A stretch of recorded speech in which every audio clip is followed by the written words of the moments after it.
Buenas tardes y bienvenidos a todos los asistentes de manera presencial y en línea a esta octava conversación de bioética que lleva por título Ética de la vacunación frente a la COVID-19 y síndrome de Down. En primer lugar, quería agradecer a la Universidad Francisco de Vitoria, a través de su Instituto de Bioética, a la Fundación Jérôme Lejeune y a los ponentes que hayan querido dar su tiempo para realizar esta tertulia científica. El desarrollo de vacunas frente a COVID-19 ha supuesto un auténtico reto a la comunidad científica que se ha llevado a cabo además en un tiempo récord, incluyendo estrategias que nunca se habían implementado.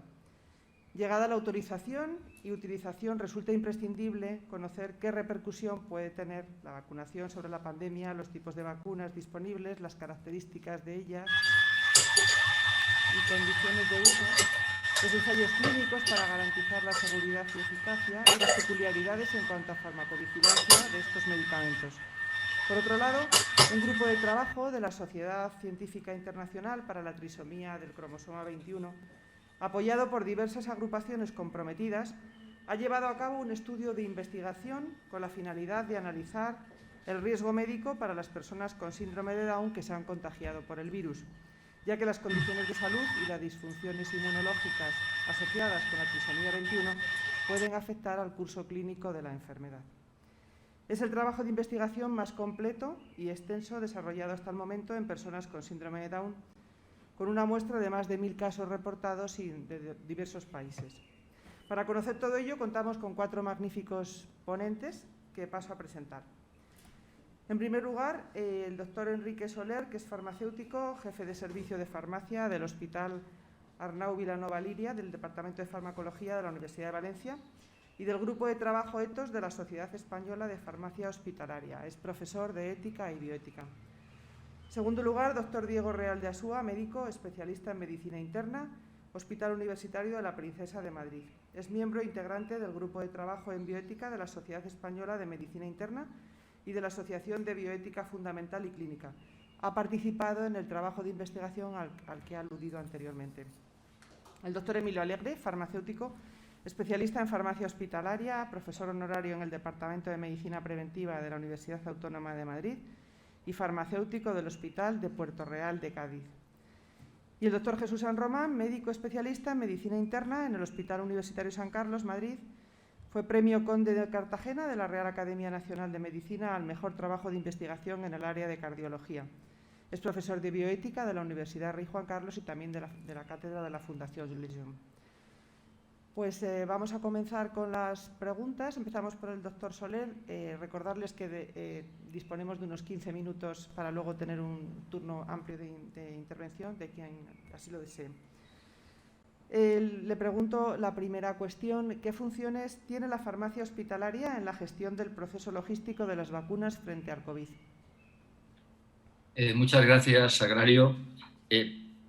Tengo que agradeceros tanto a ti como a la doctora Postigo el haberme invitado a esta mesa redonda y, por supuesto, a la Fundación Jérôme Lejeune y al Instituto de Bioética de la Universidad Francisco de Vitoria.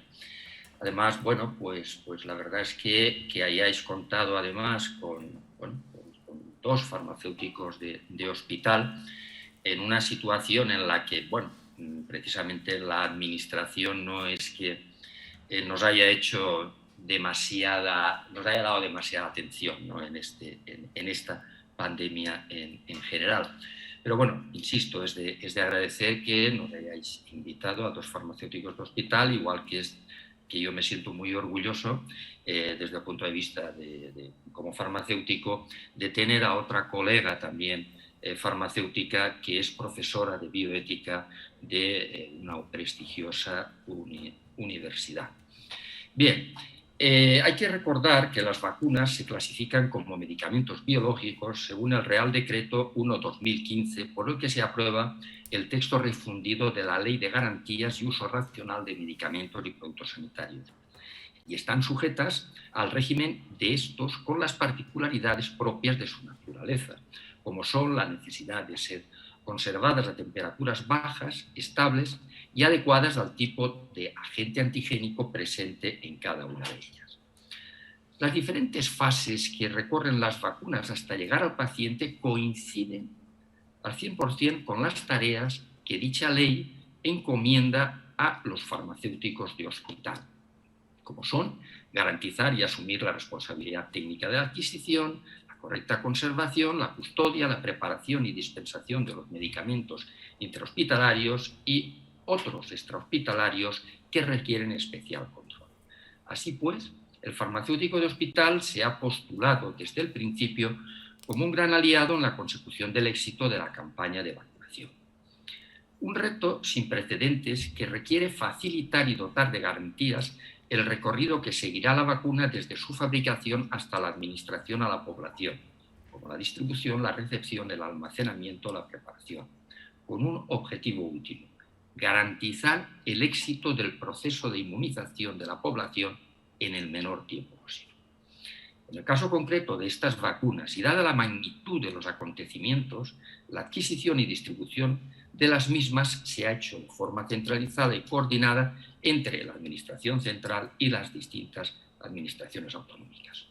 Por lo tanto, en principio, nuestra función en esta primera etapa, desde el proceso del proceso farmacoterapéutico, ha consistido en enviar semanalmente a la Dirección General de Salud Pública las previsiones de primeras y segundas dosis del personal del hospital y el Departamento de Salud. Aunque a priori la tarea no parecía difícil, conseguir las dosis necesarias se mostró harto complicada, dada la falta de planificación, comunicación y transparencia que vivimos en esos primeros momentos, y que los registros de vacunación en las fases iniciales fueron, en muchos casos, muy deficientes, por no decir caóticos. En cuanto a su conservación, las dos primeras vacunas comercializadas en España utilizan una tecnología novedosa en el campo de las vacunas, como sabemos, el ARN mensajero, molécula extraordinariamente lábil que, pese a ir envuelta en nanopartículas lipídicas, necesita conservarse, en el caso de la de Pfizer, a menos 70 grados, y en el caso de la de Moderna, a menos 20 grados, para así ralentizar su degradación. Pues bien, el primer contacto que los servicios de farmacia tuvimos con las vacunas COVID sucedió sin previo aviso el 8 de enero de este año. La vacuna de Pfizer, la primera disponible, ha estado llegando semanalmente a los puntos de distribución de las diferentes comunidades autónomas, y desde los servicios de farmacia hemos gestionado el transporte. Dada la corta estabilidad, una vez descongelada, en ese momento y hasta hace unos días, solo 5 días entre 2 y 8 grados, la coordinación ha tenido que ser exquisita. La recepción en el servicio de farmacia requería la firma del documento en el que figuraba la fecha y hora de salida del ultracongelador y el registro de entrada con trazabilidad completa. Una vez las vacunas en los servicios de farmacia, asegurar su viabilidad ha sido nuestro principal empeño. Entre las estrategias empleadas destacamos el reetiquetado de los viales, tanto de los de Pfizer como los de Moderna. En la etiqueta se ha hecho figurar claramente la fecha y la hora hasta la que se concedía viabilidad a el vial. Hay que tener en cuenta que en este reetiquetado fundamental, porque los viales venían con una fecha de caducidad y con un lote que era similar para varios incluso procesos de descongelación, mientras que la caducidad real era a partir que se descongelaban.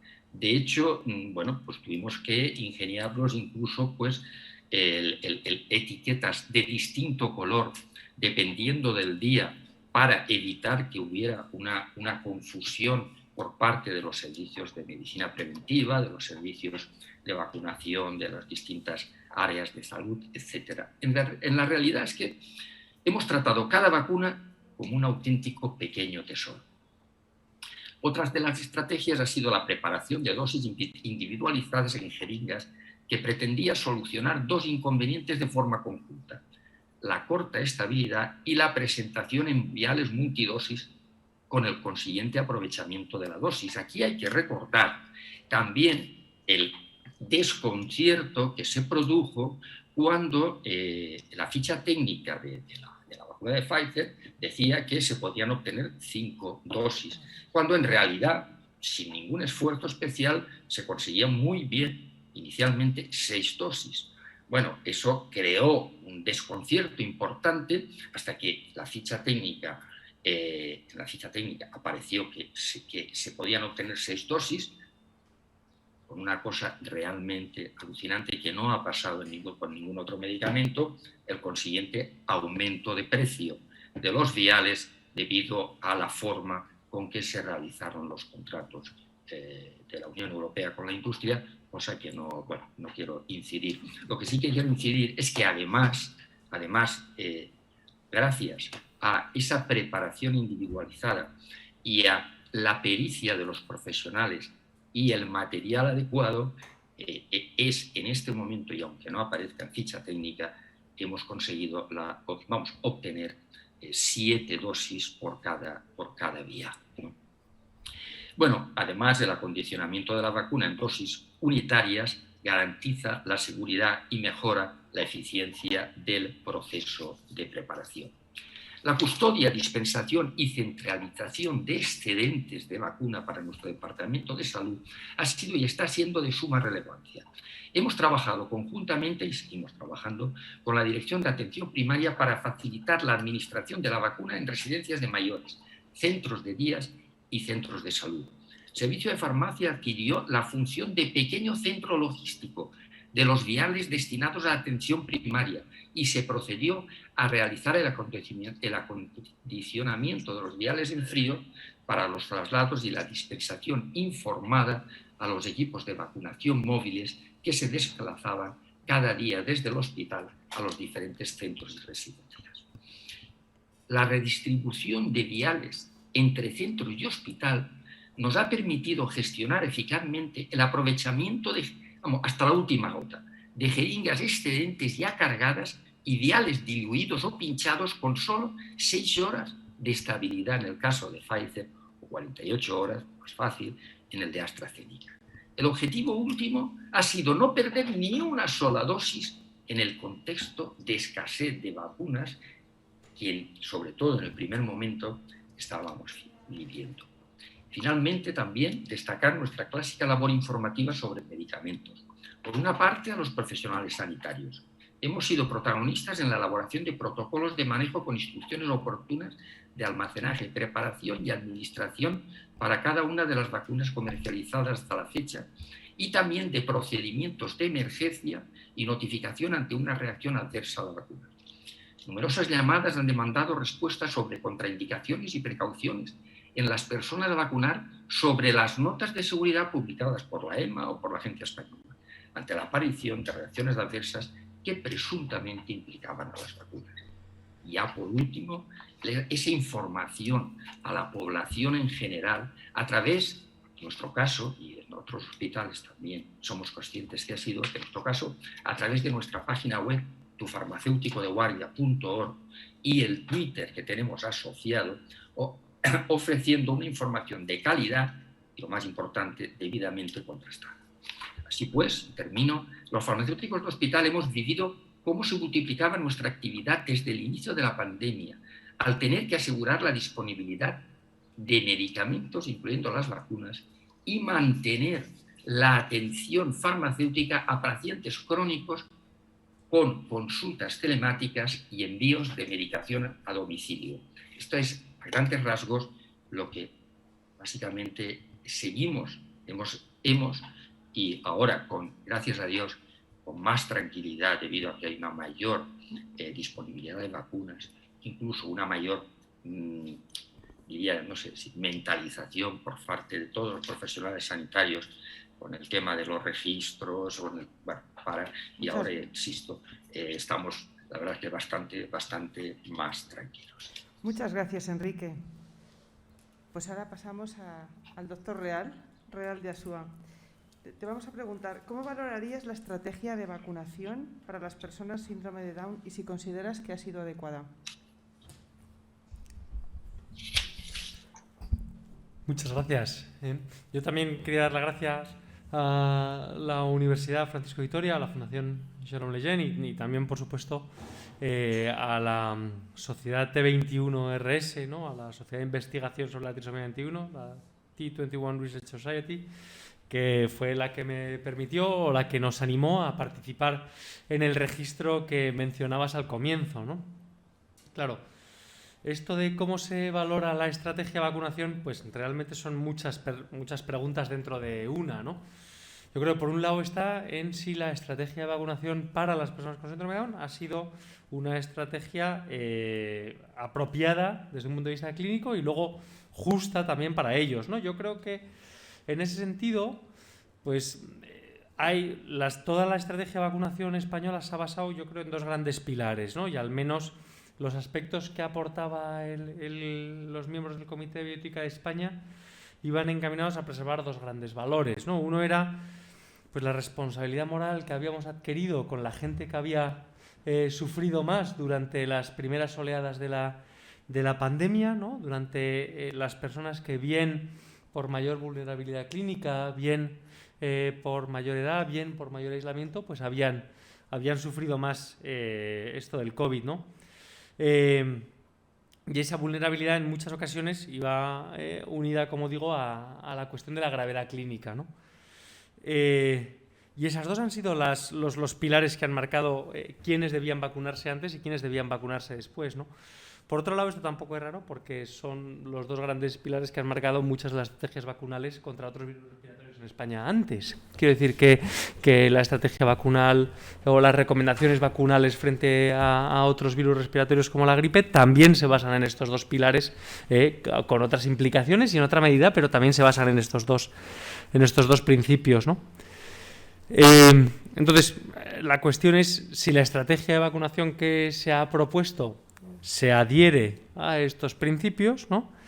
Y después, además, si la estrategia de vacunación que hemos llevado a cabo en España ha podido ser equiparable o mejor o peor que la que ha podido ocurrir en otros países, ¿no? de nuestro entorno o en el ámbito anglosajón.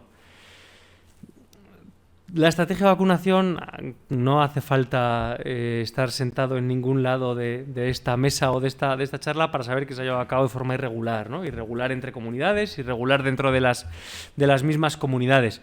Y eso lo ha percibido toda la población.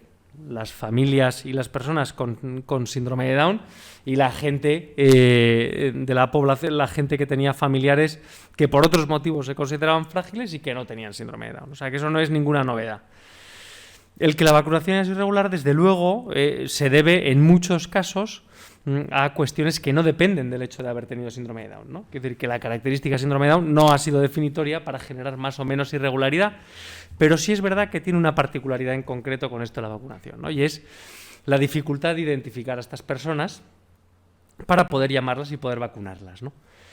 Quiero decir que la estrategia vacunal que al menos se ha llevado a cabo en la Comunidad de Madrid, que fundamentalmente ha dependido de la edad, ¿no? Salvo cuestiones que podemos comentar después, claro, tenía la ventaja de que desde los centros de salud, bueno, salvando la distancia de las residencias, desde los centros de salud se podía decir, mire, oiga, su censo de personas por encima de esta edad es este, llame usted con este orden, ¿no? Y eso es más o menos fácil, pero no es tan fácil si hay que seleccionar por un diagnóstico.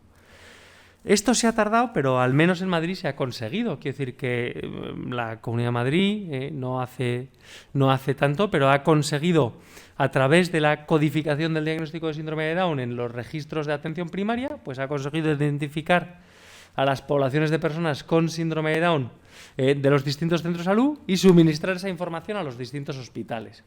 Es verdad que esto ha ocurrido hace relativamente poco, esto ha ocurrido entre abril y mayo, pero ese escollo pues se ha salvado como buenamente se ha podido, ¿no? Mientras esto ha ocurrido, desde luego que nos han llegado pues llamadas, correos a nuestra unidad y muy probablemente a muchos otros, a centros ocupacionales y a centros de formación, ¿no? de personas con síndrome de Down. Fuera del momento actual, que yo creo que la gente se está vacunando de forma razonable, claro, la otra cuestión era quiénes eran las personas con síndrome de Down que debían vacunarse o al menos que debían vacunarse ya, ¿no? Y en ese punto se priorizó, ¿no? O se ha priorizado a 3 grandes grupos de personas, ¿no? Que han sido, al igual que en la población sin síndrome de Down, aquellos que vivían en residencias, aquellos que se pudiesen considerar grandes dependientes o aquellos que tuvieran más de 40, ¿no? Claro, este punto de corte no es arbitrario y ahí viene la cuestión del estudio, ¿no? En el trabajo conjunto que se hizo y que se lideró desde la sociedad T21RS, pues efectivamente se vio que uno de los factores que más delimitaba o que más contribuía a tener un peor pronóstico una vez uno contrayera una enfermedad, una infección por COVID, era la edad, ¿no? Y se estableció el punto por encima de 40 años porque parece, y aunque evidentemente esto no es una línea en la arena, y esto no quiere decir que las personas con 30 no tengan ningún riesgo y las de 40 lo tengan todo, pero sí parece que por encima de 40 y luego, por supuesto, con cada década de edad, pues cada vez mayor, ¿no? Las personas con síndrome de Down pues tenían claramente más riesgo de padecer COVID grave, ¿no? Y de fallecer por el mismo. Entonces, una vez se consiguió identificar a estas personas, y como digo, fundamentalmente se ha llevado a cabo a través de registros de atención primaria, pues el vacunarles en sí en los hospitales yo creo que se ha hecho de forma relativamente rápida, al menos es la percepción que tengo de la Comunidad de Madrid, ¿no?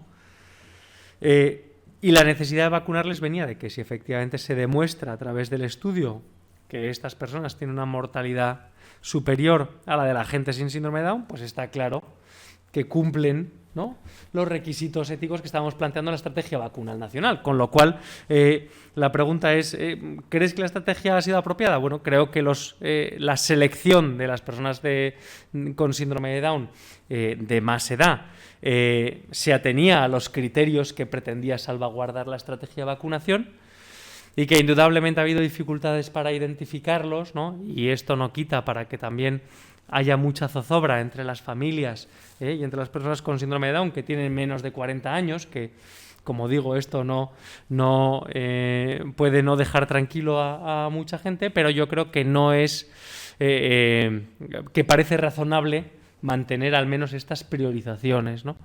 Igual que habrá gente con 50 años que habrá estado y sin síndrome de Down que habrá estado con cierto disconfort y zozobra hasta que les ha podido llegar el turno, si es que les ha llegado, que a muchos todavía no, ¿no? Con lo cual, ¿creo que la estrategia de vacunación ha sido apropiada? Pues yo creo que razonablemente sí, ¿no? Porque se ha atendido a los principios éticos y ha atendido a unos criterios clínicos que yo creo que estaban demostrados que efectivamente les conferían más gravedad. Ahora, ¿esto se podía haber hecho mejor? O bien, ¿qué ha ocurrido en otros países, ¿no? En otros países, bien de nuestro entorno o bien en el ámbito anglosajón. Pues yo creo que compararlo con países que no tengan nuestros modelos asistenciales es muy tramposo, ¿no? Porque bueno, el modelo norteamericano no se asemeja al nuestro, con lo cual comparar los éxitos vacunales que podamos tener nosotros con ellos, pues yo creo que no ha lugar. Es verdad que en otros países del ámbito europeo, como por ejemplo en Alemania o en Francia, sí que han estado incluidos desde relativamente pronto esas personas de más de 40 años en los grupos de más riesgo y de máxima priorización. Ahora, lo que no sé y no sé cómo se ha llevado a cabo es la identificación de esas personas fuera de los centros residenciales donde hayan podido vivir, ¿no? Que era la parte difícil, ¿no? Cómo se han encontrado esas personas en la comunidad. Con lo cual yo creo que no se ha hecho mal, la verdad.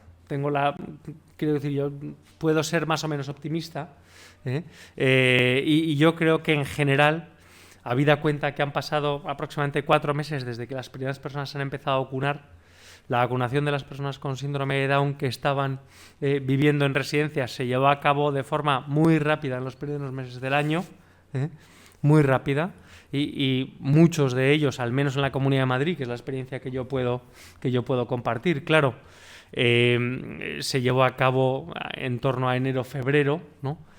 De ahí, además, ha habido gente que, sin estar sensu stricto en grupos de riesgo, por acudir a los centros ocupacionales vinculados a estos centros residenciales o demás, también han podido ser vacunados, ¿no? Que es cierto que genera cierta irregularidad también, pero que yo creo que es razonable vacunar a todas las personas que atienden al mismo centro. Y después identificando de forma, yo creo que completa, o eso queremos creer, a las personas con síndrome de Down de riesgo, ¿no? Que son, ya digo, los que tienen más de 40 años o comorbilidades especiales, a través de estas estrategias de atención primaria, pues yo creo que sí que podríamos, pues yo valoro positivamente el cómo se ha llevado en este tiempo, ¿no? ¿Cómo se ha valorado la autonomía del paciente en el caso de que unos padres hayan dicho que no querían vacunar al niño, como ha pasado en Reino Unido, ¿no? Que un juez ha tenido que intervenir? Claro, bueno, yo creo que en este caso, o sea, el problema, desde luego el problema ético es muy similar conceptualmente al problema de las personas que rechazan la vacunación, ¿no?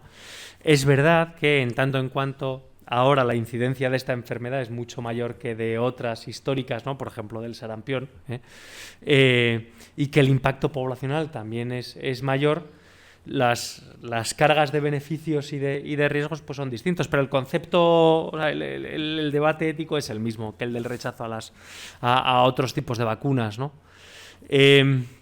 Hasta donde yo he podido oír de familias y de personas que evidentemente, claro, están sesgadas porque son personas o personas con síndrome de Down o familias que en general han tomado una actitud bastante proactiva por su salud, porque son la gente que acaba viniendo a la unidad, ¿no? Entonces, que tienen cierto vínculo con el sistema sanitario.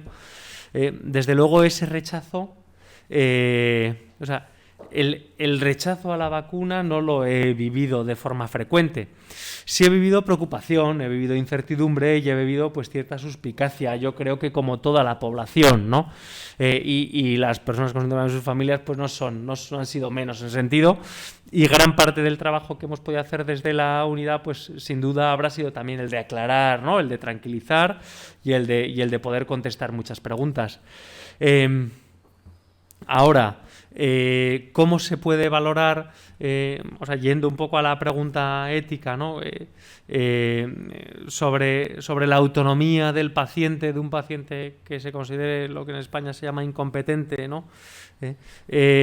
Cuando una persona toma una decisión por representación con la decisión de no vacunarle, pues la realidad es que, o sea, yo entiendo que es una decisión francamente difícil con la incertidumbre general que hay, ¿no? Yo creo que tenemos suficiente información sobre las vacunas como para saber que los modelos que tenemos disponibles para uso clínico en España, pues su balance beneficio-riesgo es claramente favorable, ¿no? Y yo creo que eso no lo discute nadie, pero desde luego sí que puedo entender que hay muchísima zozobra, ¿no? Y yo creo que mucha gente lo que ha podido rechazar no es el vacunarse, sino el vacunarse ahora, ¿no? O sea, sospecho, porque es lo que ha pasado también con mucha población general. Ya digo que no tengo experiencia personal de haber encontrado familias que francamente planteasen reticencias al respecto, ¿no? Pero yo creo que quizá va más por ahí, ¿no? Y por la desinformación general que ha cundido, ¿no? en estos meses. Entonces, lo puedo entender. Y lo entendería sobre todo en casos, o sea, quiero decir que lo puedo entender, al igual que puedo entender el punto de vista de una persona que no desea vacunarse frente a otros virus, ¿no? Y lo entiendo sobre todo en tanto en cuanto el balance de beneficio clínico de estar vacunado sea menor para la persona, ¿no? Que eso ocurre conforme más joven es esa persona, sin entrar en los primeros años de vida, ¿no? Que efectivamente hay el riesgo de vuelva a repuntar, pero para un niño de edad media escolar o para un joven adolescente sin grandes patologías, que el riesgo de padecer COVID y de padecerlo grave es mucho menor que en otros segmentos etarios, pues claro que entiendo que uno, haciendo un balance individual, decida que no quiere someterse a los riesgos de padecer ningún problema, ¿no? Por escaso que sea el riesgo de ellos. Pues Pasamos al tercer ponente, el doctor Emilio Alegre. ¿Me oyes, Emilio? Sí, sí, perfectamente. Muy bien. Pues mira, ¿crees que está adecuadamente garantizado el balance riesgo-beneficio en las vacunas disponibles para COVID? Muy bien, pues muchas gracias por invitarme a la Universidad Francisco de Vitoria y a la Fundación Llegón Leyen. Quería aclarar también primero un punto de mi currículum. Se ha comentado que soy profesor honorario de la Universidad Autónoma de Madrid. Es cierto que lo ejercí durante un tiempo, pero fue hace ya más de 20 años. O sea, fue una fase inicial del trabajo. Bueno, ¿no? pero ahí lo tienes. He seguido la docencia, pero ya más en cursos específicos y tal. Es tuyo, Emilio, eso. Sí, bueno, gracias. En cuanto al beneficio-riesgo, a ver, pues es una pregunta muy bien planteada porque precisamente en sanidad lo que necesitamos es hacer siempre, antes de cualquier prueba diagnóstica, antes de cualquier terapia, un balance beneficio-riesgo para observar que el beneficio esté suficientemente desbalanceado, en este caso con respecto al riesgo, es decir, que haya mucho más beneficio que riesgo. Para eso están también las agencias reguladoras, como la FDA o la EMA en Europa, que es la que rige en España, y que su labor principal es asegurar que todo lo que se pone en el mercado y todo lo que se utiliza en terapéutica en cuanto a productos comercializados, pues cumple ese requisito, ¿no? Entonces, ¿cómo se ha valorado esta eficacia en el caso? Vamos a hablar de eficacia y también de seguridad. En primer lugar, la eficacia en el caso de las vacunas para la COVID, ¿no? Bueno, pues al principio pensábamos que solo se iba a poder valorar, dada la premura de la situación, que solo íbamos a tener ensayos clínicos que valorasen si eran capaces de producir anticuerpos y que esos anticuerpos fueran neutralizantes. Pero afortunadamente muy pronto se pudo ver que se realizaban ensayos clínicos, claro, en una situación, aprovechando la situación tan tremenda de pandemia, se podían hacer realmente un ensayo clínico en condiciones reales en las que las personas vacunadas estaban siendo sometidos al propio patógeno, ¿no? Algo que no se puede hacer en la mayoría de las vacunas con tanta celeridad y con tanta prontitud. Entonces, enseguida tuvimos ensayos clínicos con decenas de miles de pacientes, 25 o 50.000 pacientes, en el caso de las vacunas que estamos usando en España hasta ahora, para cada una, en las que se ha probado su eficacia y se vio en los primeros ensayos clínicos aleatorizados que era alta, que era entre el 70 unas vacunas al 90, incluso 95, algunas en porcentaje de lo que lograban evitar en cuanto a la infección, en cuanto a la enfermedad por el virus, ¿no?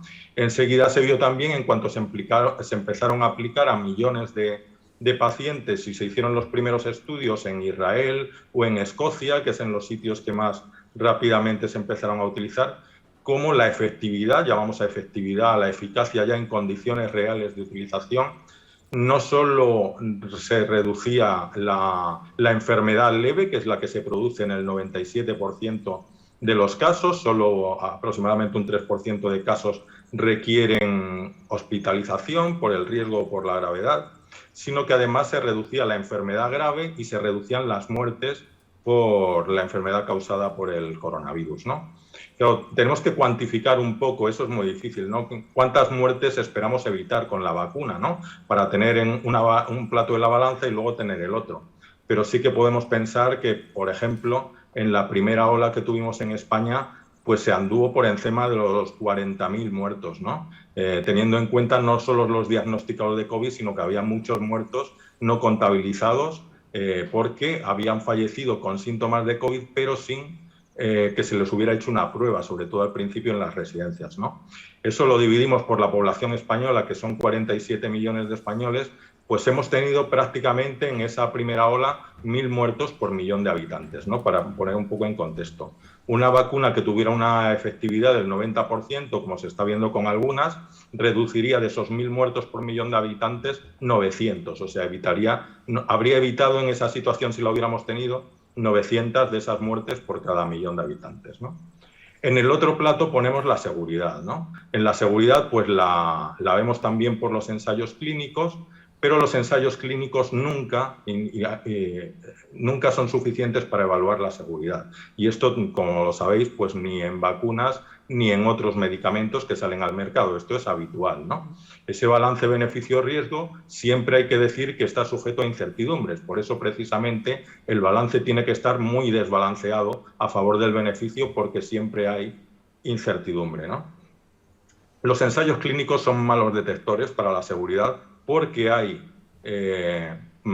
reacciones que pueden ser raras o muy raras y que no van a salir con unos cuantos miles de pacientes en los ensayos clínicos, a pesar de que en este caso pues, se han hecho con muchos miles de pacientes y muchos más de los que se suelen hacer en otras situaciones. Pero cuando la vacuna se pone a millones de personas, pues hay reacciones muy raras que no habían aparecido y que pueden aparecer, ¿no? Eso es lo que ha ocurrido, ¿no? Eso es lo que ha ocurrido, por ejemplo, con la de AstraZeneca y las, parece que asociadas trombosis relacionadas con la vacunación, ¿no? Sobre todo la trombosis de senos venosos cerebrales, que es una patología relativamente rara y que al aparecer en pacientes vacunados, pues esto sí que se sospechaba que pudiera ser debido a la vacuna. También hay que decir que hay que ponerlo todo en contexto. Imaginemos lo que es que vacunamos a 100.000 personas, como se ha hecho algunos días, ¿no? En determinados países. 100.000 personas es como vacunar a una población, a una pequeña población, como en la que yo vivo, como en Cádiz, ¿no? En Cádiz diariamente pues hay ictus, hay infartos de miocardio, etcétera. Entonces, en 100.000 personas se producen una serie de patologías que son normales, que coinciden con la vacunación, pero no son debidas a la vacunación. Y esto ha sido un problema en cuanto a la comunicación en algunos medios informativos y tal. Lo esperable es que cuando aparece una señal que sí, como en este caso, se puede atribuir a la vacunación, pues se actúe acertadamente, que es lo normal, o sea, actuar conforme a la señal de farmacovigilancia de forma acertada. En esto es donde estamos viendo pues mucha disensión, porque hay unos países que paran la vacunación, otros países que la siguen, unos que a los que ya habían puesto una vacuna deciden seguir poniéndosela, otros esperan como nosotros a ver qué pasa y otros empiezan con otra vacuna, ¿no? Hay que decir que esto está causado por la incertidumbre y tampoco hay que rasgarse las vestiduras por ello. Sucede porque en una situación de incertidumbre hay varias opciones que no son irracionales ninguna de ellas, que se pueden adoptar, y aunque lo deseable a nivel político sería la unidad, porque esto lo contrario confunde a la población bastante, pero también es normal que suceda, o por lo menos entra dentro de lo esperable, ¿no?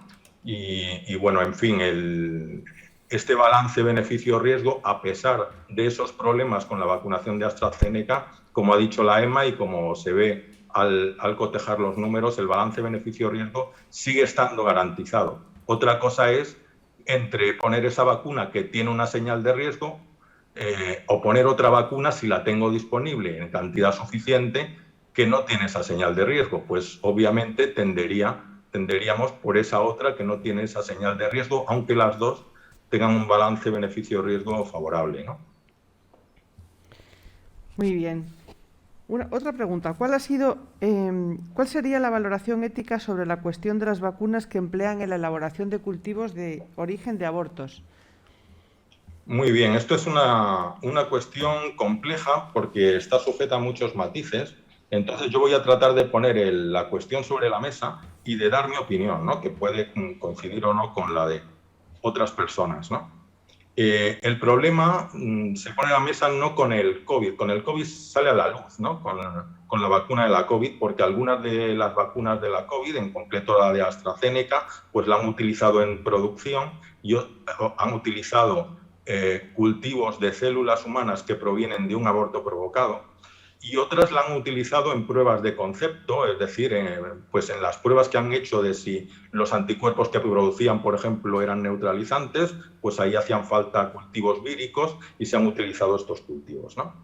Entonces, el problema viene porque los virus no se pueden cultivar, los virus que son necesarios para las vacunas no se pueden cultivar en un cultivo inerte como las bacterias, sino que necesitan cultivos celulares y además cultivos de células humanas, porque son específicos de la especie humana, ¿no? Quitando algunos casos como el de la gripe, que sabemos que salta del hombre al cerdo y a las aves de corral con cierta facilidad y por eso se puede cultivar en embrión de pollo, pero el resto necesitan cultivos de células humanas. Esto puede parecer un poco extraño, pero bueno, son células somáticas que se reproducen como cualquier otra y no tienen ningún compromiso ético. El compromiso ético viene porque algunos de esos cultivos proceden de células que se extrajeron en su día de un aborto provocado, ¿no? Y entonces están asociados a ese problema del aborto, ¿no? Yo creo que para hacer un juicio ético de esto, pues hay que ir a cuáles son los actos que se han producido en todo esto, porque claro, nosotros no podemos juzgar algo en etéreo, sino que tenemos que juzgar actos concretos, ¿no? El primer acto es el de aquellos investigadores que recogen esas células de un aborto provocado para sus investigaciones en su día o para lo que fuera, ¿no? Claro, este es un acto que viene vinculado a el de recoger esas células a ese otro acto que es el aborto, que es no reconocer la dignidad humana de ese ser humano.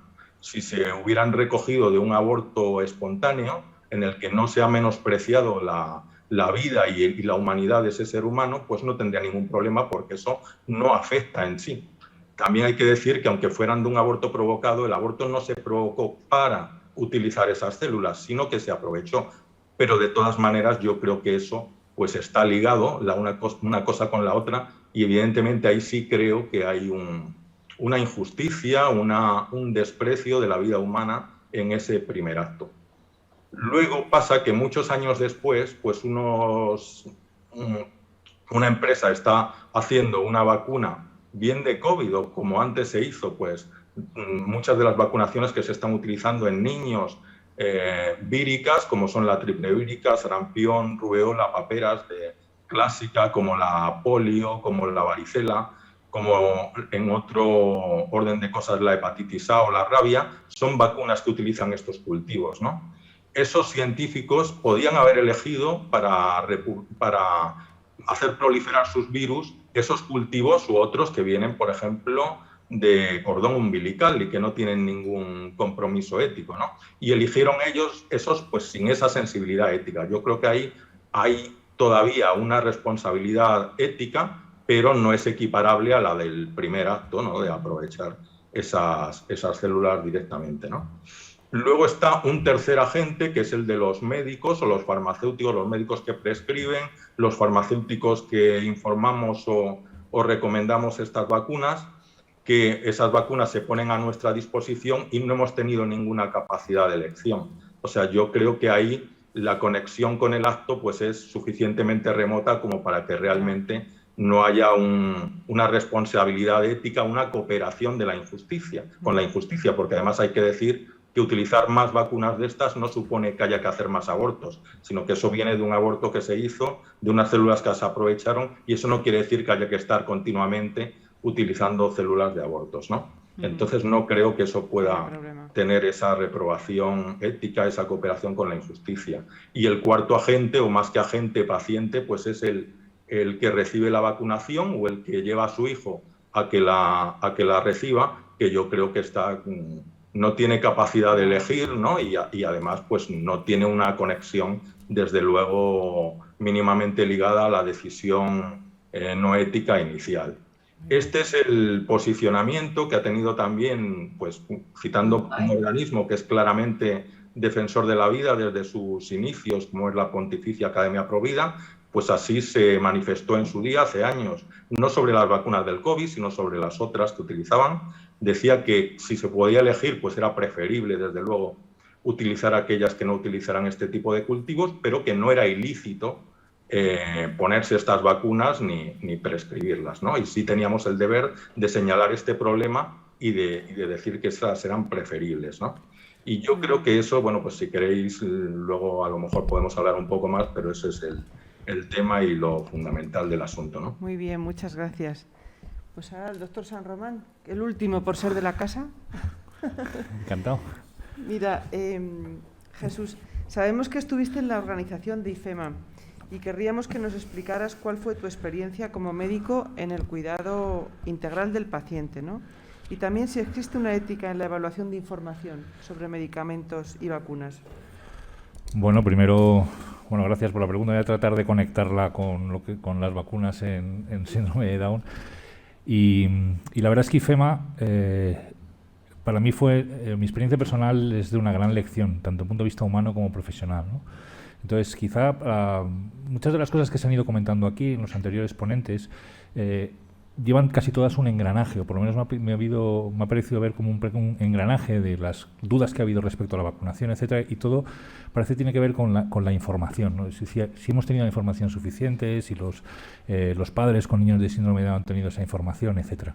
Yo en concreto en IFEMA tuve una oportunidad de poder estar trabajando precisamente con el tema de la información a los pacientes, que fue lo que se me encargó desde el equipo de la dirección de IFEMA, fue el tema de informar a las familias respecto a lo que estaba pasando con sus pacientes, ¿no?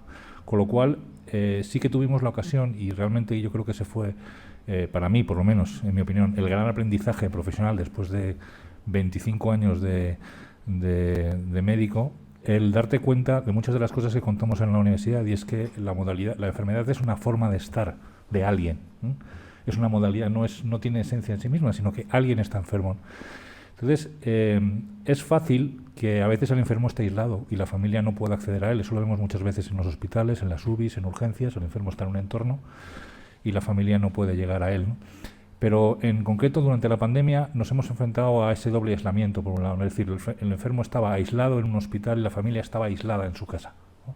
Y ahí nos encontrábamos una gran incertidumbre, una gran ansiedad, una gran demanda de información de familiares que estaban en su casa y que habían perdido el contacto con su familiar enfermo, que a veces no sabía dónde estaba, porque generalmente uno accede al ingreso en los hospitales y desde los hospitales era trasladado a IFEMA, y muchas veces el problema no era lo que estaba ocurriendo, sino el problema era la falta absoluta de información, etcétera, ¿no? Entonces, eso se identificó en los primeros días. Por IFEMA pasaron más de 3.700 pacientes en esa situación, y una de las cosas que hacíamos, o por lo menos la que yo me encargaba, era de tratar de conectar a la familia con el paciente para poder, por así decirlo, canalizar esa información, que a veces era bilateral, incluso a veces desde la propia familia, pues dígale esto a mi familiar, etcétera, ¿no? Lo que nos permitía identificar problemas a veces psicológicos, problemas espirituales, problemas de todo tipo, ¿no?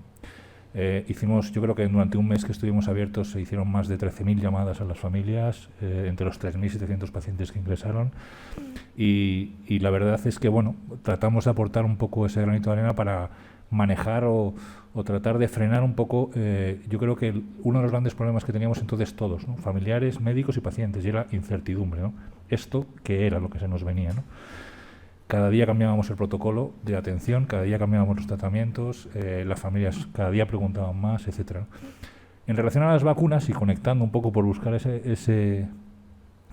segunda pregunta que me hacías respecto a la información, pues yo creo que algo también tiene mucho que ver, ¿no? Que una de las cosas que nos ha faltado precisamente durante estos tiempos y que siga yendo. Si quisiera, ayer con todos estos temas de la segunda dosis, yo creo que fueron como 15 o 20 llamadas de familiares diciendo, oye, ¿qué me pongo como segunda dosis, ¿no? En relación a qué va a pasar con los pacientes que se han vacunado con AstraZeneca. Y comentaba un poco también el doctor Real de Asúa, precisamente quizá una de las grandes cosas que nos ha fallado es la información, ¿no? Es decir, hemos tenido toda la información, o igual no la hemos tenido porque tampoco la teníamos, y hay muchas cosas que son nuevas, y una de las cosas que también creo que esta pandemia nos ha enseñado es la fragilidad, que no controlamos, ¿no? No controlamos todo, ¿no?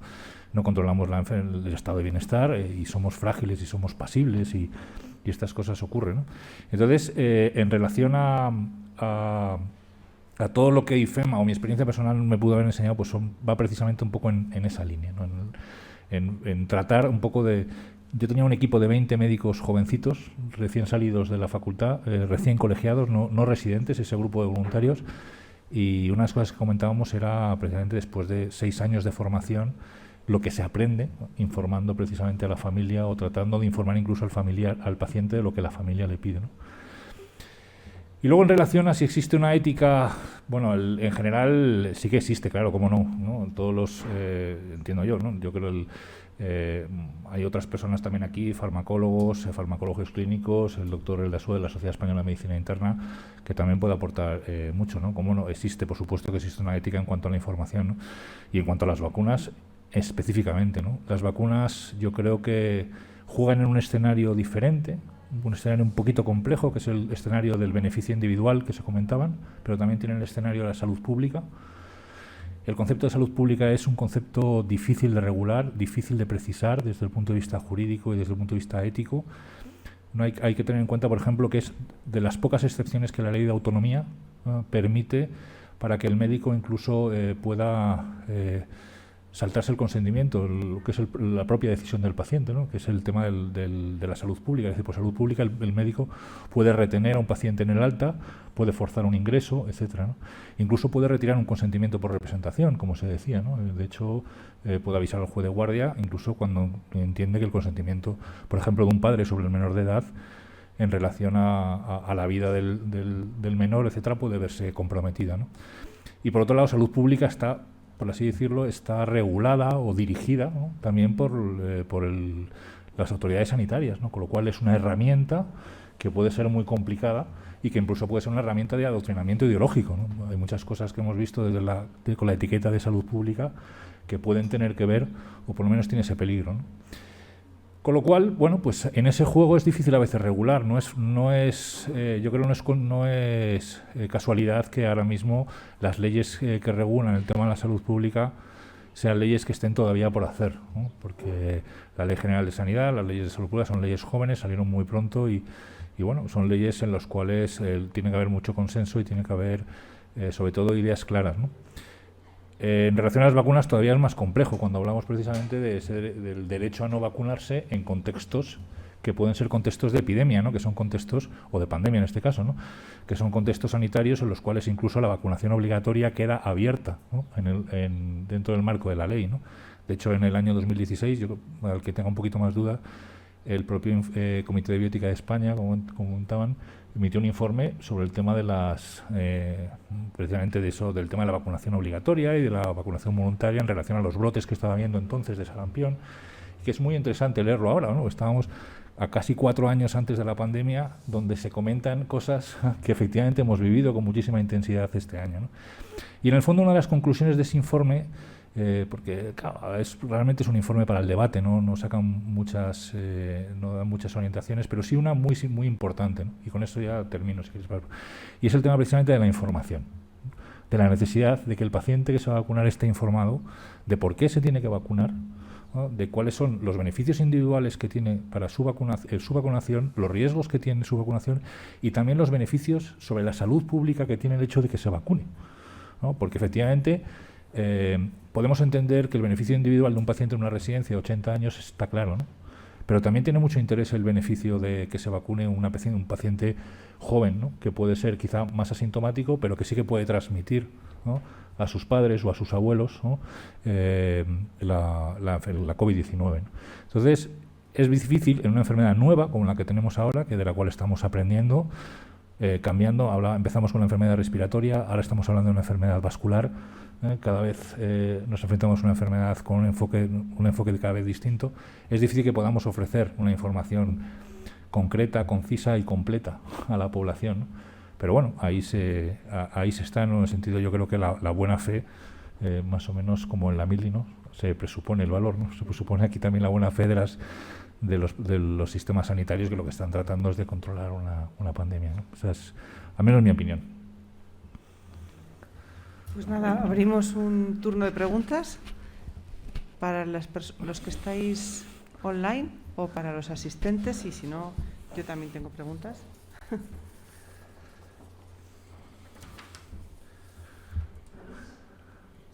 ¿Se me oye? Sí. Para los asistentes tenéis que acercaros al micrófono para que lo oigan los que están online.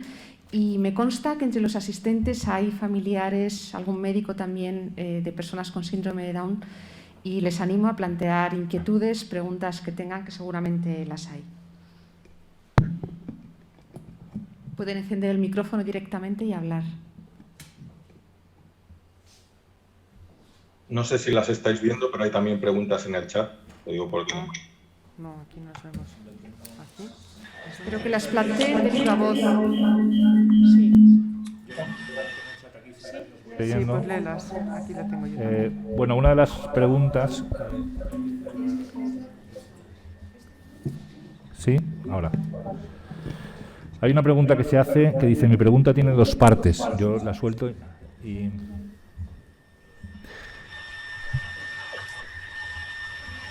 ¿Alguien tiene el micro puesto dentro del Zoom? Que alguien tiene el micro encendido dentro del Zoom porque se está...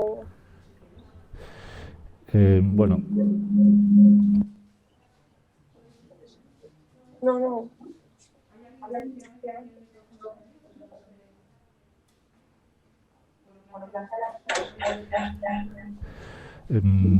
Bueno, le voy a leer las preguntas. Dice, si esto es una terapia génica o una vacuna, como tanto se ha hablado, esa sería la primera pregunta, ¿de qué estamos hablando? Si ante una terapia génica o una vacuna. Y si lo es, si en el caso de que sea, ¿por qué lo estamos aplaudiendo? ¿No? En mi país han vacunado a poca gente porcentualmente, pero tenemos muchísimos casos de COVID entre personas totalmente vacunadas. ¿Pueden explicar esto? Sí, si me permites, pues adelante. comento. Venga.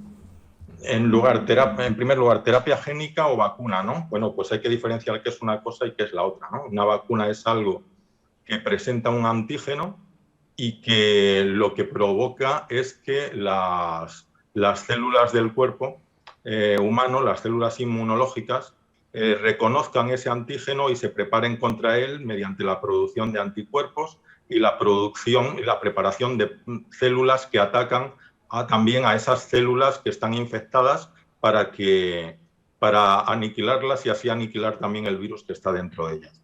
Esto es justo lo que hacen estas vacunas, incluso las de ARN y las que, como la de AstraZeneca, pues tiene un virus, pero en el fondo también es una vacuna de ARN porque lo que hace es inocular el ARN.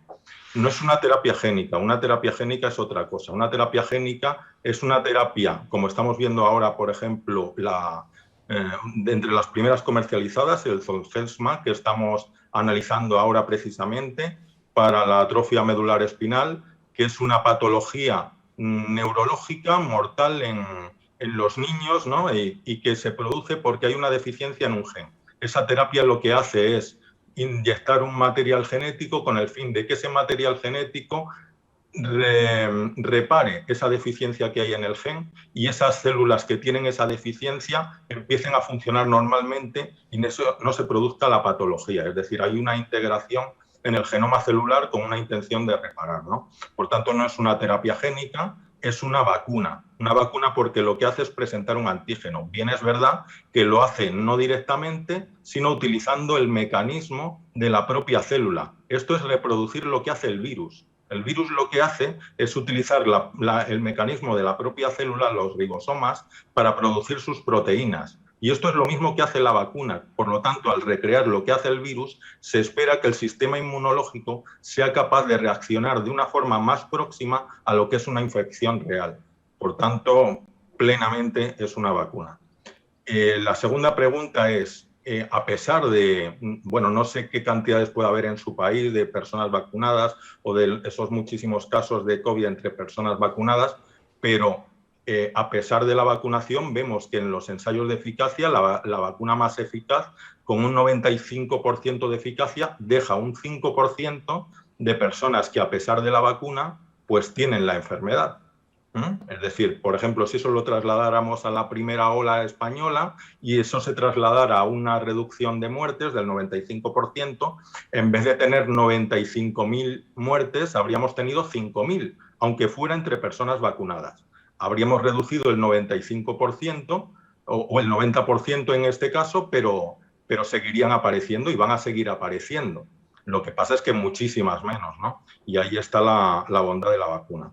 Hay una segunda bondad de la vacuna, que es que no solo se reduce por su efectividad individual, sino por la efectividad poblacional. Es decir, al estar la persona vacunada y no poder el virus utilizarla de puente, eso no solo le protege a uno, sino que protege también a los demás, ¿no? Y este es de los efectos más beneficiosos de las vacunas.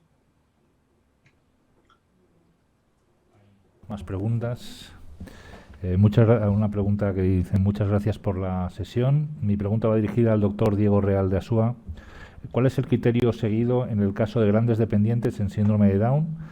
¿El grado de dependencia oficialmente concedido? Lo pregunto porque en determinados centros de salud se está vacunando a jóvenes con síndrome de Down con un grado de dependencia idéntico a otros niños con el mismo grado y síndrome de Down que no se vacunan. El criterio que en estos casos se está siguiendo es la decisión del médico de familia y considero que en ocasiones es subjetivo. Muchas gracias.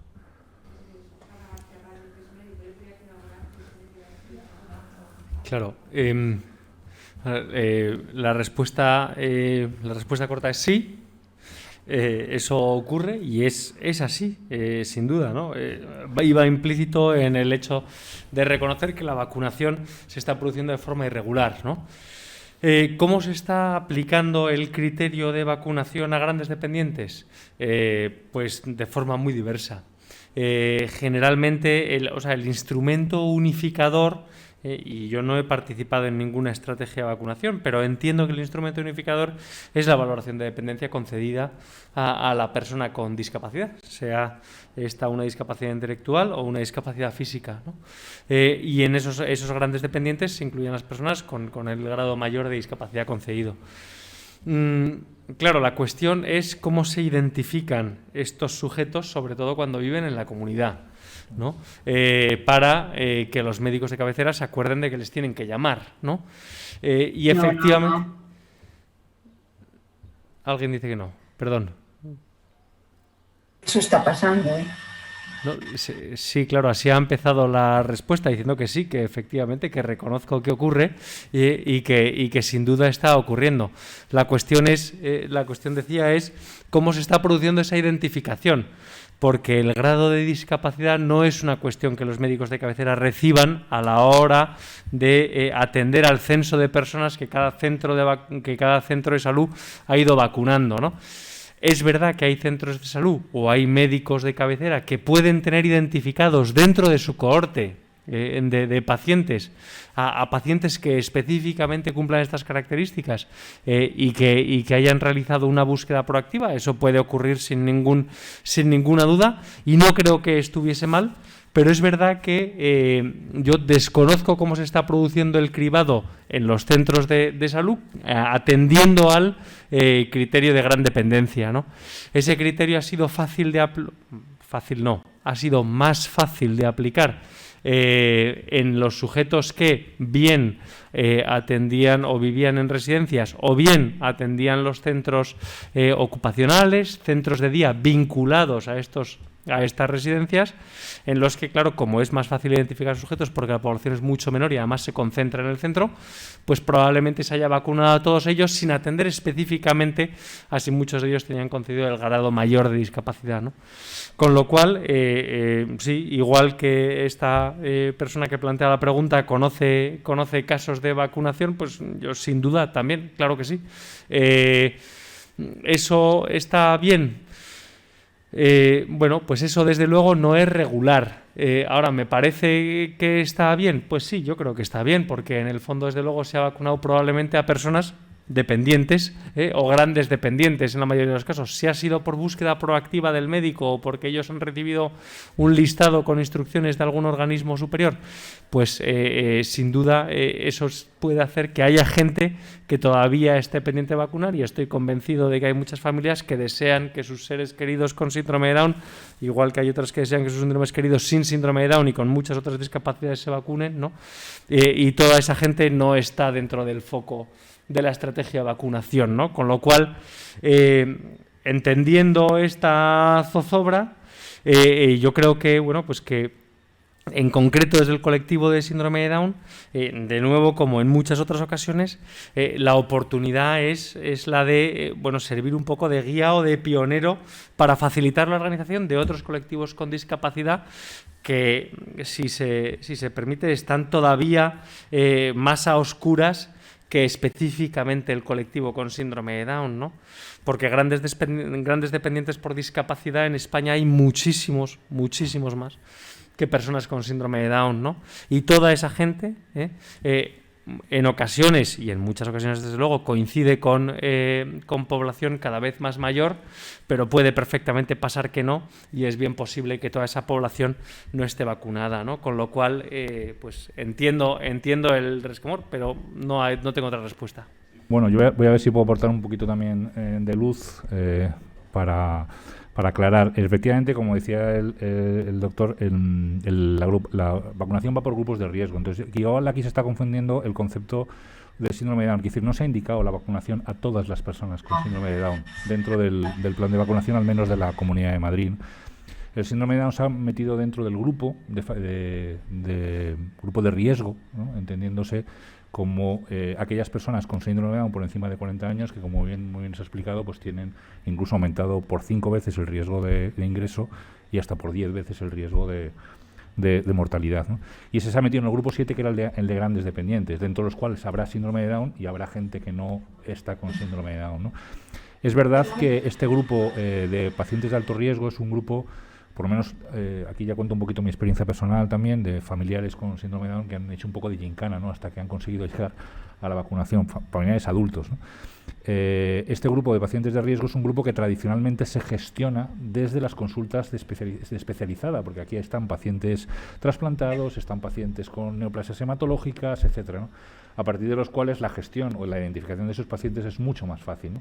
Mientras que el paciente con síndrome de Down es un paciente que a veces es gran dependiente y entonces está en el otro grupo también, como cualquier otro gran dependiente, pero otras veces está haciendo su vida normal en su casa, yendo a sus clases, de lo que sea, o estando con su familia. Entonces, ese paciente no está, por así decirlo, identificado por el sistema a priori, ¿no? Y entonces aquí sí que es verdad que ha habido un gran desconcierto al principio de decir, oye, ¿y cómo tal? Incluso tú llamabas al centro de salud y el centro de salud dicen, pues sabemos que esto va a ser así, pero no tenemos esa indicación. Poco a poco, ¿no? Todo a través de las bases de datos de primaria se han ido reclutando a esos pacientes, ¿no? Pero ahora mismo en Madrid, al menos en Madrid, y que yo sepa, la indicación de las vacunaciones de síndrome de Down está en los mayores de 40 años como grupo de riesgo.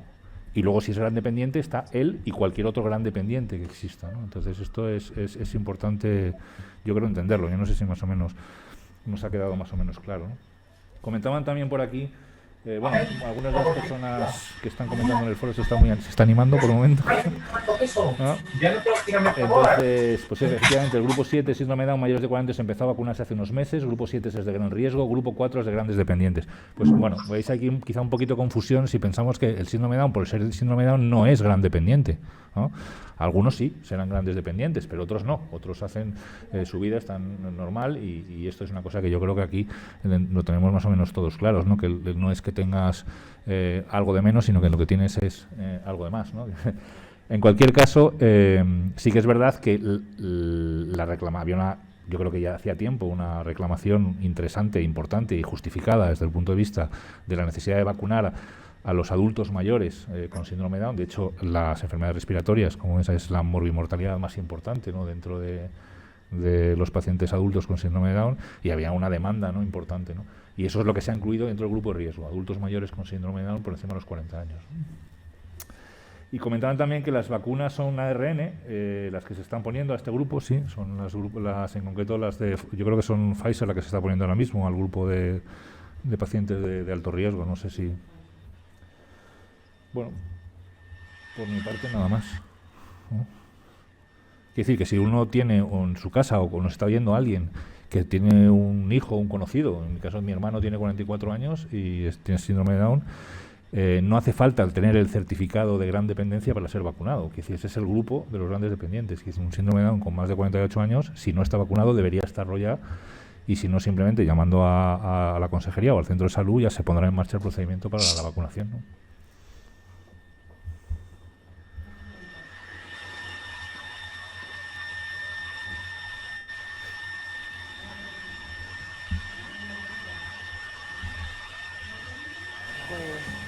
Yo creo que las ha resumido, ¿no? Jesús, sí, las ha resumido todas las que había.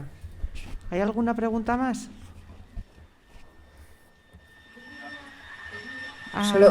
Los médicos que están aquí, que han estado a pie de pandemia, que nos contaran cómo las personas con síndrome de Down han vivido esta situación, si ha habido o hay ya datos estadísticos de si ha habido mortalidad alta en estas personas y si en su momento pudieron morir acompañadas. Si se sabe algo de esto. Gracias. Bueno, Esto, desde luego, son muchas preguntas también, ¿no? Yo creo que esto, a ver si consigo desgranarlo en al menos varios puntos. ¿Cuál ha sido la situación de las personas con síndrome de Down durante la pandemia? ¿Cuál ha sido la situación durante la pandemia al padecer COVID, ¿no? Y después hablaremos un poco de las muertes, ¿no? Claro, durante la pandemia, las personas con discapacidad, sobre todo discapacidad intelectual en general, ¿no? Han vivido dos tipos de circunstancias que quizá han sido particulares, pero no exclusivas de ellos, ¿no? Que es la sensación de aislamiento o bien en el entorno familiar o bien fuera del entorno familiar. Aquellos que vivían en residencias, ¿no? Claro, este aislamiento, uno podría decir, bueno, este aislamiento lo ha vivido toda la población, esto no es definitivo o definitorio del grupo de discapacidad intelectual. Sería verdad, pero las personas con discapacidad intelectual tienen algunas particularidades en ese aislamiento, y una es que generalmente están en contacto con un número mucho mayor de personas que la gente sin discapacidad intelectual, aunque solo sea porque necesitan, ¿no?, de ciertos apoyos o de una red un poco más amplia, Y después se ha planteado a ver si la dificultad para mantener determinadas normas de aislamiento respiratorio, de distanciamiento social y demás, podía suponer per se un riesgo añadido para las personas con discapacidad intelectual, ¿no? Yo he de reconocer que este segundo punto no lo tengo del todo claro, porque creo que es una espada que corta en ambos sentidos, porque en concreto, ¿no?, todos los que trabajamos con personas con síndrome de Down o que convivimos con ellas sabemos que también tienen una tendencia bastante marcada para poder amoldarse bien a determinadas rutinas, ¿no? Y las rutinas de mascarilla y tal cual, en general, han tenido una adherencia altísima, ¿no? Y de hecho, una vez se han reabierto muchos de los centros, al menos en muchos centros educativos, la incidencia de casos nuevos y demás ha sido bastante baja. Pero bueno, fuera de ello, desde luego eso marca unas características propias para la discapacidad intelectual en el contexto de la pandemia, ¿no? Y eso ha hecho también que paguen un precio importante. Un precio distinto al de la población general, pero por los mismos motivos, que ha sido por la ruptura de sus rutinas, la ruptura de sus redes sociales, ¿no? Y eso genera, desde luego, un daño no solo desde el punto de vista social, sino emocional. Y ese daño no es proporcional al de la gente sin discapacidad intelectual, con lo cual eso les sitúa en una posición de más vulnerabilidad, al menos solo por ese aspecto. Es verdad también que la gente con discapacidad intelectual y en concreto el colectivo con síndrome de Down han tenido una ventaja durante la pandemia, y es que, claro, las medidas de distanciamiento han permitido una menor incidencia a otros gérmenes respiratorios, ¿no? Y eso ha hecho que sea un invierno muy bueno para la gripe, y precisamente la gente que más padecía de infecciones respiratorias, que eran, entre otros, las personas con síndrome de Down, pues en ese aspecto han salido mejor parados proporcionalmente que la población general.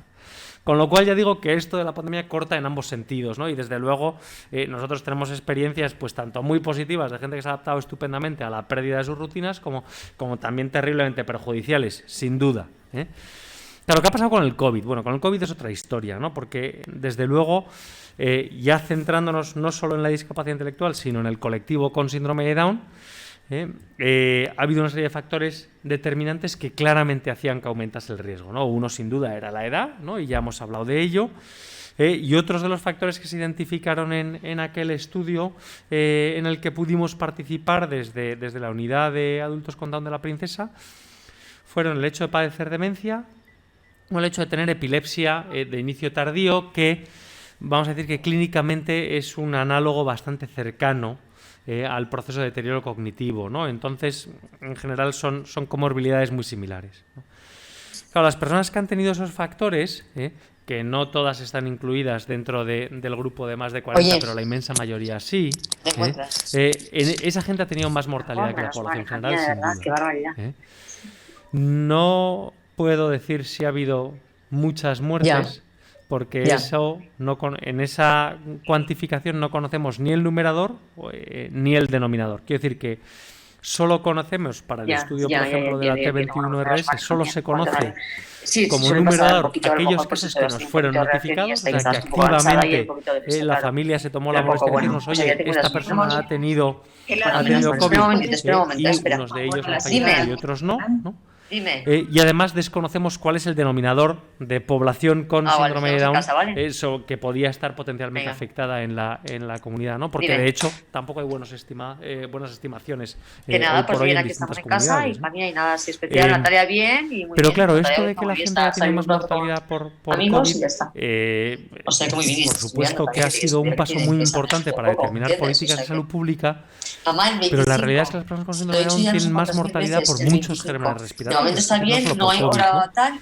La siguiente pregunta que hemos intentado responder, o sea, es que no, que yo creo que podemos dar respuesta, es un trabajo que estamos en fase de publicación, pero que también nace de esa iniciativa, la T21RS, es si el impacto proporcional del COVID ha sido mayor que el de otros gérmenes respiratorios. Esto se ha hecho, este estudio se ha hecho también en personas sin síndrome de Down y se ha visto que efectivamente esa noción inicial de que la mortalidad añadida o la mortalidad esperable por COVID podía ser asemejable a la que se atribuía al virus de la gripe, por ejemplo, pues eso se ha demostrado falso en la población general, ¿no? Porque ya les he dicho si querías que te diga algo. Faltaba por demostrar si esto ocurría o no en la gente con síndrome de Down y la verdad es que efectivamente hemos comprobado que también así es, ¿no? Es decir, que el COVID comporta un exceso de riesgo mayor o proporcionalmente mayor que otros gérmenes respiratorios que por sí incrementan el riesgo en la gente con síndrome de Down, sobre todo en aquellas personas con esos factores que hemos identificado, ¿no? Y entonces, pues eso hace que efectivamente hayan podido fallecer desproporcionadamente por COVID frente a la población sin síndrome de Down. ¿Cuántos han sido? No lo sé. No lo sé, no lo podemos determinar. Pero sin duda, ¿no? Esas conclusiones que se sacan o que podemos extraer de estos trabajos son las que han condicionado, ¿no? Volviendo al punto previo, las que han condicionado el cambio de política pública. Es decir, el hecho de colocar a las personas con síndrome de Down dentro de los grupos de especial vulnerabilidad, ¿no? Y luego una cuestión que yo creo que no tenemos que perder de vista y sobre la que estoy incidiendo en distintos momentos es si ese aumento de vulnerabilidad es específico del Down o viene vinculado a la discapacidad, ¿no? Al hecho de tener discapacidad intelectual, ¿no? Porque se ha demostrado que muchos otros colectivos con discapacidad intelectual también han tenido una mortalidad mayor que la esperable, ¿no? En esta pandemia.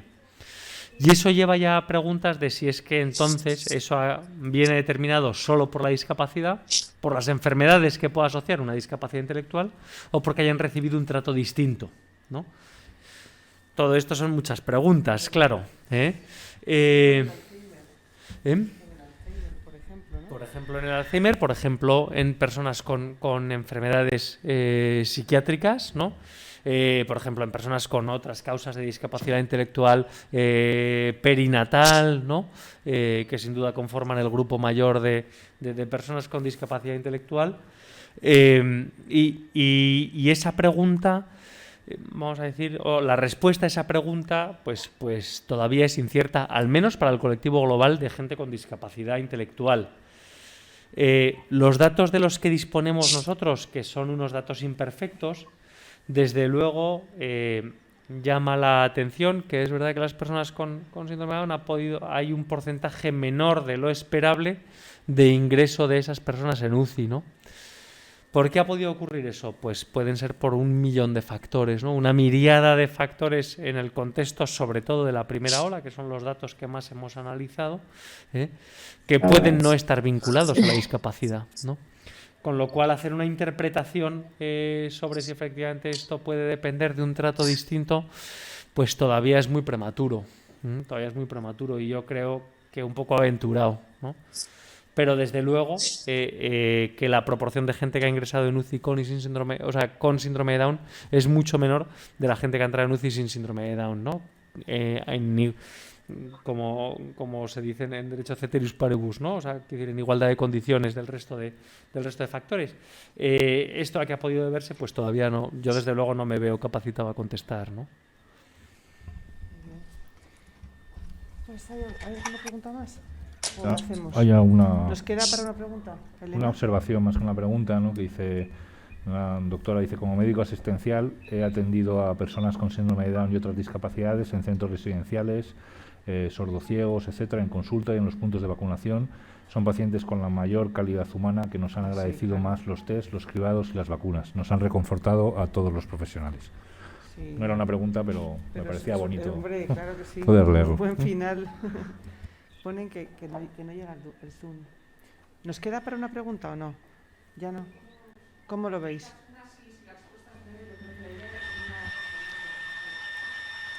Yo quería hacer una pregunta a alguno de los farmacéuticos que tengo mucha duda. ¿Qué opináis sobre la estrategia de vacunación heteróloga en el caso de que se pone primero de un laboratorio y en el segundo hay que poner de otro? Tenemos como 10 minutines y nada más. Bien, si puedo. Sí, pues es justo lo que está ahora en el, candelero, ¿no? Es una duda general y no me quería ir sin preguntárselo a los farmacéuticos. Sí, muy bien. Emilio, yo creo que, bueno, contesta tú y si quieres yo al final diré una pequeña cosa nada más, pero yo prefiero tú por un experto en lectura crítica y en evaluación de medicamentos que deberías contestar tú, sí. En primer lugar, hay mucha incertidumbre, ¿no? Bueno, gracias, Enrique. Hay mucha incertidumbre porque los datos que tenemos son con la primera vacunación de AstraZeneca. Es decir, la cuantificación del riesgo que se ha hecho con las bases poblacionales en Noruega y Dinamarca, pues nos hacen ver que hay un exceso de trombosis, pero es con la primera dosis y no estamos seguros de si con la segunda dosis va a pasar lo mismo. Lo primero es eso. Es decir, en cuanto a, claro, dejar a las personas con una sola vacunación, con una sola vacuna, esto se ha probado que es bastante efectivo, con una sola dosis, quiero decir, se ha probado que es bastante efectivo en Inglaterra y en Escocia, ¿no? Pero es menos efectivo que dar las dos. Y en una situación como la actual se debería potenciar esa primera dosis con una segunda, ¿no? Lo que se ha hecho es un ensayo clínico en Carlos III, que, claro, son pocos pacientes y nunca va a alcanzar la certidumbre suficiente como alcanza un ensayo clínico con decenas de miles de pacientes, y además lo que mira es si se produce anticuerpos con esta vacunación heteróloga, es decir, al pasar de la primera de AstraZeneca a la segunda de Pfizer, por ejemplo, en este caso. A lo mejor podrán demostrar que se producen anticuerpos, que se potencia esa respuesta de anticuerpos, como ya se está viendo, pero eso no es automáticamente sinónimo de que se consiga la misma efectividad, aunque lo esperable es que sí. Por efectividad parece que lo esperable o lo razonable es suponer que la vacunación heteróloga funcione. La seguridad es lo que plantea también más dudas, es decir, estamos en las mismas, no sabemos si esa vacunación heteróloga va a tener una mayor seguridad que la que esperábamos con una segunda de AstraZeneca, es decir, del mismo laboratorio. Así que la incertidumbre es grande. Si tratamos de romper una lanza hacia los que quieren vacunación homóloga, pues diríamos, pues esto es lo que conocemos, la vacunación homóloga, sabemos cómo funciona, tenemos esa incertidumbre de si vamos a aumentar la aparición de trombosis con la segunda dosis, pero más vale ser prudentes y utilizar lo que conocemos, atenernos exactamente a lo que conocemos. Pero poniéndonos en el otro caso, en los que defienden la heteróloga, diríamos, a ver, sabemos que esta vacuna produce estos trombos, sabemos que si... no sabemos, pero sospechamos que si ponemos la segunda dosis van a aumentar los trombos, aunque eso está por demostrar, es decir, que se sumen otros trombos más, podría ser que no. Y, por tanto, pues vamos a utilizar una vacunación heteróloga que esperamos que sea eficaz y que a lo mejor no tiene esos problemas, ¿no? Creo que son dos formas de actuar que no son irracionales ninguna de las dos y a mí me es difícil tirar por una de ellas, si soy sincero. Desde luego, lo que favorece la agencia reguladora es la vacunación homóloga, es decir, atenerse a los ensayos clínicos que hay y hacer la segunda dosis con la misma vacuna, ¿no? Emilio, la agencia reguladora europea. Sí, sí. Es la que nuestra. La europea. No, sí, la europea es la nuestra. Sí, bueno, sí, pero no la Agencia Española del Medicamento o incluso... Bueno, la Agencia Española pues forma parte del entramado de la Agencia Europea. Vale, pero lo que han transmitido, bueno, el tema para mí aquí también es un tema ético importante. Aparte de que, bueno, tú ya lo has dicho, pero bueno, la efectividad y bueno, la posibilidad de que se generen anticuerpos, evidentemente sí. Con esa muestra de 600 pacientes se puede ver perfectamente. Pero lo que empezó a transmitirse hace un par de días, de que con este ensayo se aseguraba que la seguridad era la misma, vamos, que no había problemas. Tú sabes muy bien que con 600 pacientes a lo sumo se van a encontrar ahí los efectos adversos frecuentes o muy frecuentes, ni siquiera los poco frecuentes. Después, el dar opción a la población, muy bien, pero que resulta que la que es off-label, que es la que aquí en España se ha recomendado, que es en un principio, que es la heterogénea, y tú sabes muy bien que en nuestra terminología sería una indicación off-label, es precisamente la que el paciente no tenía que dar su consentimiento informado. Sin embargo, tenía que dar su consentimiento informado a la que existe ya mucha más evidencia a nivel mundial y que realmente es la que aparece ficha técnica. Creo que aquí, bueno, no hay tiempo para mucho, pero realmente creo que aquí se está conculcando el derecho a la información de calidad, que es la que aparece en la ley de autonomía, la ley 41/2002, reguladora, ¿no?, de la autonomía del paciente y de los derechos. Creo que difícilmente el paciente, en el artículo 2 dice, paciente o usuario de los principios generales, dice, el paciente o usuario tiene derecho a decidir libremente. Muy bien. Después de recibir la información adecuada entre las opciones clínicas disponibles. En este caso, se le está dando la información adecuada cuando unas comunidades autónomas, con unas autoridades sanitarias están diciendo unas cosas, otras están diciendo otras. Creo, y termino, que el tema de la información, bueno, me ha dejado mucho que desear en este caso, ¿no? En el caso de la vacunación para la COVID. Creo que es un auténtico desmadre, un auténtico desmadre y bueno, yo imagino que tú habrás recibido, bueno, y los otros miembros de la mesa habrán recibido de amigos, familiares, compañeros del hospital. Oye, ¿qué hago? Me van a dar la opción. ¿Qué hago? ¿Cuál es la que debo ponerme? Bueno, Enrique, solo apuntar, por si no había quedado claro, creo que lo he dicho también, que desde luego el ensayo clínico del Carlos III con cientos de pacientes no es como un ensayo con decenas de miles de pacientes, donde se puede malamente incluso ver la seguridad con decenas de miles de pacientes. En este caso, en un ensayo clínico no se va a ver la seguridad en cuanto a eventos trombóticos, ni con ni con 10 veces más de pacientes que tuviera, ¿no? Pues madre mía. Bueno, pues muchísimas gracias. No podemos hacer conclusiones, ¿no? Porque la conclusión es investigar. Hemos aprendido un montón, pero te queda todavía tanto, ¿no?, que yo creo que ahí podría... Pues nada, muchas gracias a la Fundación Jerome Lejeune. ¿Queréis decir algo, Mónica? ¿Quieres decir algo? ¿No? ¿Tú que eres la presidenta? Pues muchas gracias a la Fundación Jerome Lejeune, a la universidad, ¿no?, a los 4 ponentes por vuestras magníficas ponencias y además por contribuir a la difusión de la bioética, ¿no?, que es lo que yo creo que ahora es una asignatura de vanguardia, me encanta decirlo. Y también quiero agradecer la presencia y participación de todos los asistentes, ¿no?, en online y por el interés que habéis mostrado, ¿no?, en vuestras preguntas y en vuestra presencia. Y nada, muchísimas gracias por todo y nos vemos en la novena, ¿no? Muy bien, pues gracias. Muchas gracias. Gracias, muchas gracias.